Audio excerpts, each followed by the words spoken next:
या good afternoon, बसा. कुठून आलात बरं तुम्ही? तसं माझं मूळ गाव नांदेड, बट मी पुण्यातच राहायला आहे. सो पुण्यातूनच आलो. ओके. सो पुण्यात तुम्ही आता राहिलाय. काय करता बरं पुण्यामध्ये? मी सध्या IT क्षेत्रामध्ये कामाला आहे, सिनियर असोसिएट म्हणून. बरं. मग आता तुम्हाला गव्हर्नमेंट जॉब का हवा आहे बरं? सर बरेच रिझन आहेत. त्यापैकी रिझन मला असं वाटतं की जसं कोविडमध्ये मला अचानक जॉब सोडावा लागला आणि बाय द टाइम टेक्नॉलॉजीमध्ये बराच फरक होते आणि जॉब सिक्युरिटी नाही आहे. सो मेन रिझन आहे इकडे येण्याचं जॉब सिक्युरिटी आणि एक नवीन करिअर ग्रोथ मला भेटेल. बरं. इन्स्पेक्टर ऑफ लीगल मेट्रोलॉजी या पदाची कर्तव्य काय आहेत बरं? इन्स्पेक्टर ऑफ लीगल मेट्रोलॉजीचे एक बेसिक कर्तव्य असं मला वाटतंय की व्यापाराच्या ठिकाणी वगैरे त्यांची उपकरणे जी की मोजमाप वगैरे वजन वगैरे त्यांचं तपासणी करणे, शिवाय ज्या ठिकाणी ट्रेड वगैरे म्हणजे व्यापार होतो अशा ठिकाणी आकस्मिक जाऊन छापे मारणे, संयुक्त छापे मारणे, वस्तू वगैरे इलिगल जे पॅकेज कमोडिटीज आहेत त्या जर ॲज पर स्टँडर्ड नसतील तर त्या सीज वगैरे करणे. काय स्टँडर्ड असतात बरोबर पॅकेजिंगसाठी? काही ठरवलेले आहेत का?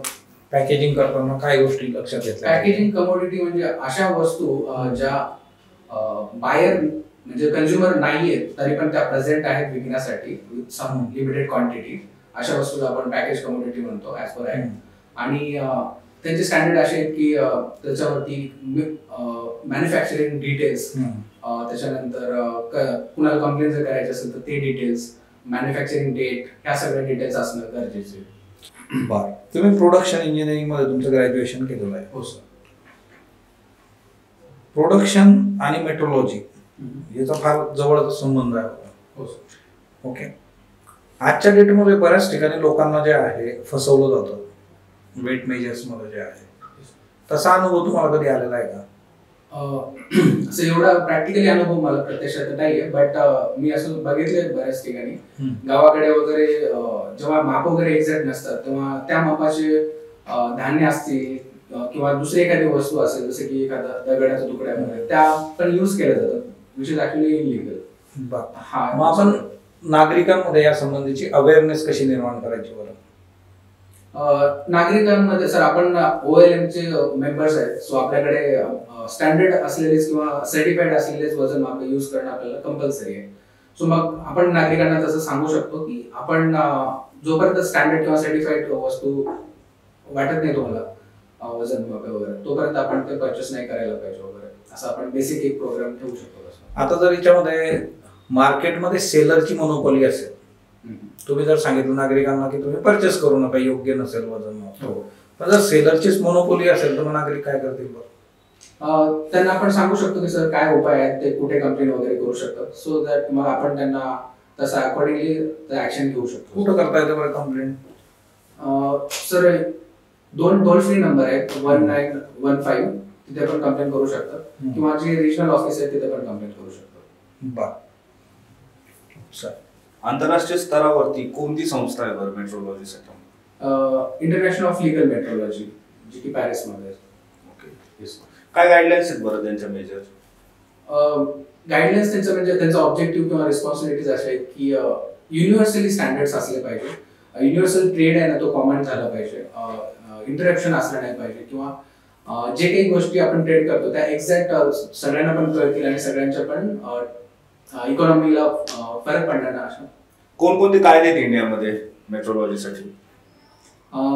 आता सध्या आपण लीगल मेट्रोलॉजी 2009 चा ऍक्ट यूज करतो, म्हणजे तो आहे सध्या सुरू, जो की 11 मध्ये सुरू झाला आहे. ओके. काय प्रोव्हिजन्स आहेत त्याचे मेजर प्रोव्हिजन्स? आपण बऱ्याच ज्या प्रिव्हियस ऍक्ट्स होते जे 75 आणि 76 आणि 85 ते आपण कंबाईन केले आणि बऱ्याच ज्या गोष्टी एक्सक्लूड होत्या मेट्रोलॉजीमध्ये त्या आपण इन्क्लूड केल्या, जसं की आधी ऑटो रिक्षा मीटर वगैरे नव्हते किंवा काही हॉस्पिटल कमोडिटीज आहेत किंवा हॉस्पिटल इक्विपमेंट्स आहेत ते पण नव्हते, ते पण ऍड केलेले आहेत. सिटीजन्सला काय प्रिकॉशन घेतले पाहिजे अवॉइड करण्यासाठी फॉल्स मेजरमेंट्स किंवा इतर काही गोष्टी? ॲज अ सिटीजन आपल्याला बऱ्याच गोष्टी फसवल्या जातात बऱ्याच गोष्टीमध्ये, बट हेच आपण स्टँडर्ड्स जे आहेत ते कसं certify- करणार आता नॉन टेक्निकल नॉलेज आहे राईट, कॉमन सिटीजन आहे, माहिती नसतात काही बऱ्याचशा गोष्टी, टेक्नॉलॉजिकल तेवढे फ्रेंडली नसतात, काय प्रिकॉशन घेतलं पाहिजे? आपण जो ऍडव्हर्टाईज मधून किंवा सांगू शकतो की हे सिम्बॉल्स आहेत आणि हे सर्टिफिकेशन दाखवतं, तर ते जोपर्यंत सिम्बॉल तुम्हाला दिसत नाहीये तर तोपर्यंत तुम्ही त्याच्यावरती बिलीव्ह करू नका असं. ओके, तुमचे काही हॉबीज आहेत का बरं? हे सर मला ड्रायव्हिंग आवडतं. ड्रायव्हिंग.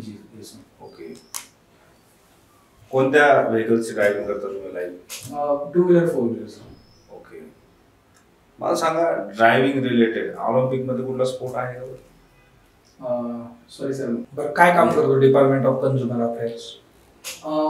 जे ग्राहकांचे हक्क आहेत त्यांचं हक्कांचे संरक्षण करणं हेच मेन मोटो आहे.